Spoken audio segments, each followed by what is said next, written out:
Behind the squinting eyes of westerns, and there's a company man buttoned in. To the left and the right, old college friends, like Gore Vidal said. Such a drag when they sing their songs. Such a drag when they talk of fates foregone. What are they on? Would you like a night to complicate? Would you like a night to complicate?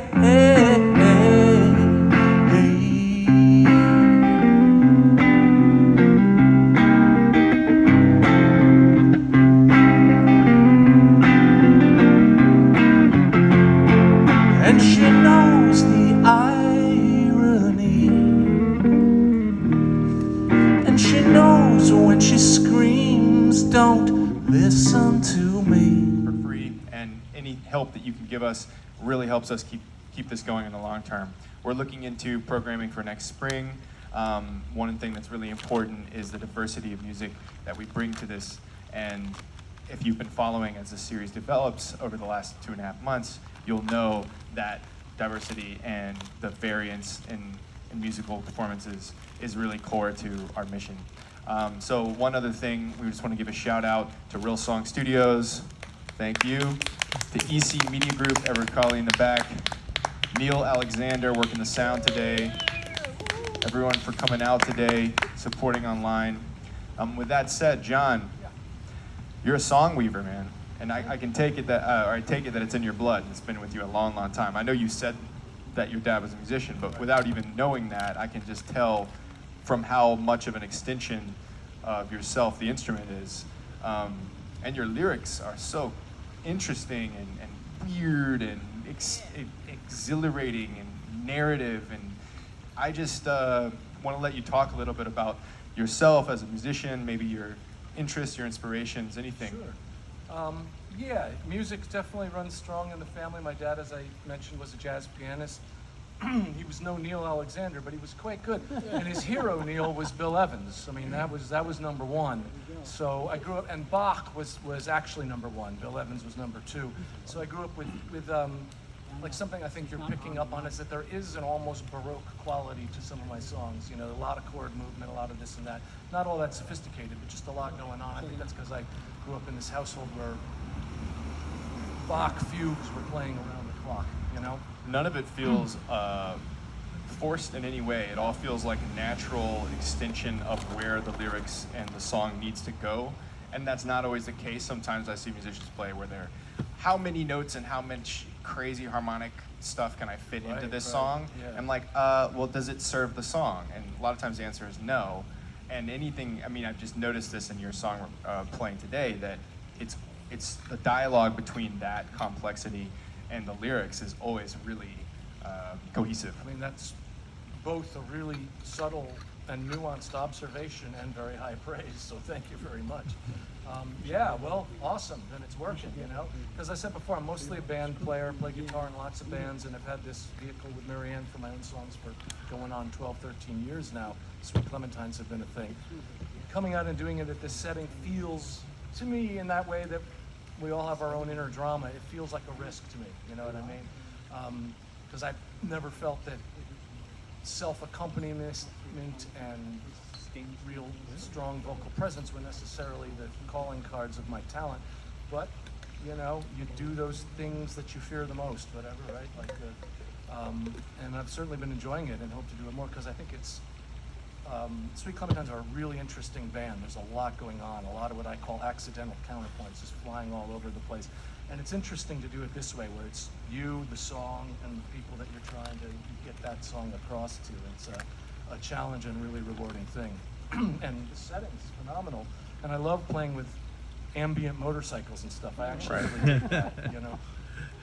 Last 2 weeks ago, we had the lawnmower going in the background, and the performer who was playing violin played a song in the key of G because she has perfect pitch and was like, oh, the lawnmower is in G, so Yeah, fortunately we don't have that I today. liked one motorcycle. I don't know about the lawnmower. That might throw me, yeah. Amazing, John. Well, the last thing I wanted to mention was about your playing that caught me was there was something interesting in the choices that you make when you're doubling your vocal lines versus accompanying through, chords and Yeah. broken chords.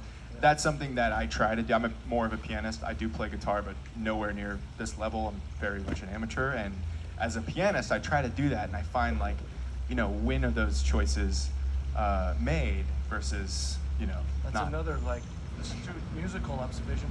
I always considered it a bit of a bad habit that I do that as much as I do, where I double vocal melodies in my guitar parts. And some other people have said, because one thing I think that typifies great solo performers is that independence between what's going on in the accompaniment and what's going on in the vocal, whereas in my case it seems like a lot of times they're running along.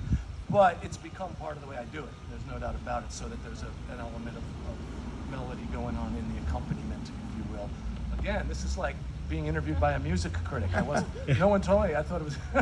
I think it works really well. It's very cool, and I love how it accents some of those lines that you're trying to emphasize. well, So without further ado, John, let's get back to the music, okay? Cool. Thank you again for being so here. much, yeah. Absolutely. And Marianne Tassick again. Marianne will be with me for the remainder of the set. And we're going to mostly focus on songs from my COVID year. I had a line. I was going to use it. It was just like I was going to go, well, I had a pretty strange year. And then just wait until everyone said, oh, so did I. Wait a minute. Oh, I get it. Anyway, this is a song that came from that. Is it sounding all right, Neil?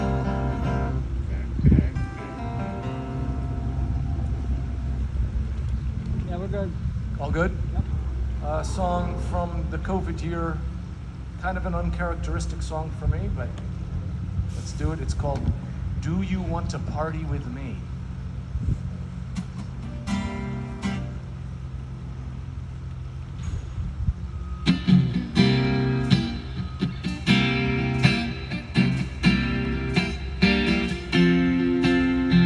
Throwing the plates, the threats and the bluffs, the tearful embrace, the sirens and cuffs. Oh, do you wanna party with me?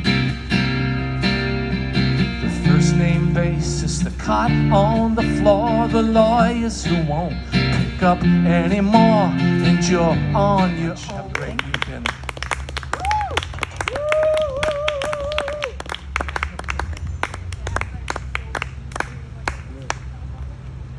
Thank you, John. Give it up for John Burdick. And Marianne, I didn't get your last name. Tassick. Give it up for Marianne Tassick and John Burdick. Thank you again for being here today. John, real quick before you go, where can we find you online and what shows do you have coming up? Alrighty then. I have a brand new EP that's out in about 3 weeks, and there's a song available now, and that's johnburdick.bandcamp.com. You can check out our years of collaborations at thesweetclementines.bandcamp.com. My next solo show is the Gold Hope concert series in Kingston on the 15th. And then you don't know this one yet, but you can do it with me if you want. September 2nd at the new venue Pearl Moon in Woodstock.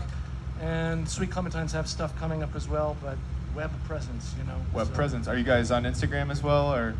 No. Okay. Isn't that crazy? No, it's not crazy. Talking about the pain of growing old. I don't But the understand. Bandcamp Kind usually of old and lame. Bandcamp puts shows up as well. Yeah. Okay, great. Yeah, we'll have shows there, yeah. Well, we'll find you there. Thanks again, John, and thank you to Collab and all our sponsors today. This has been a presentation of the Orange County Arts Council Summer Concert Series.